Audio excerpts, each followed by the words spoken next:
Assalamu alaikum. Masu kallon mu barkanmu da wannan lokaci da fatan kowa yana lafiya.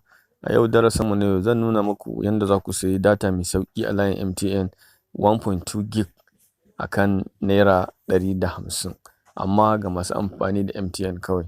Na ga wannan tsari yana da matuƙar muhimmanci shi na ga ya dace in nuna muku.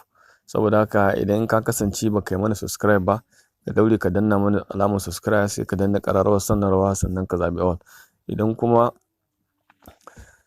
sannan kai mana share zuwa ko duka social media domin wasu masu amfana. Kamar yadda na gaya muku a takaice yadda za ka sayi data mai sauƙi a layin MTN. Abin da za ka yi na farko za ka zo ka shiga cikin dialer ɗinka misali za ka shiga cikin dialer nan gurin kamar haka. Idan ka shiga sai ka zo ka danna star 344 star 2 sai ka danna hash sai ka danna akan layin MTN misali kamar haka. To kun gani gashi nan zaɓi na ɗaya sai ya ce buy data, nan gurin sai ka danna 1 misali sai ka zo ka danna 1. Idan ka danna 1 sai ka danna sending.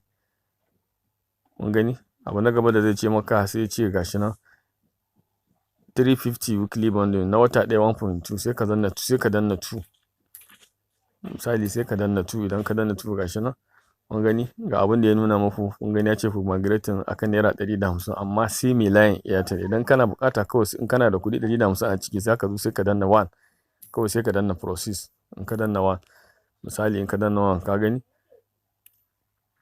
ya ƙara tambayan ka kana so ka yi wannan ya sake renewing da kanshi. Kana ka danna 1 baka so ka danna 2 ka dakatar da shi kenan. To wannan hanyar shine zaka baka sayi data mai sauki akan layin MTN.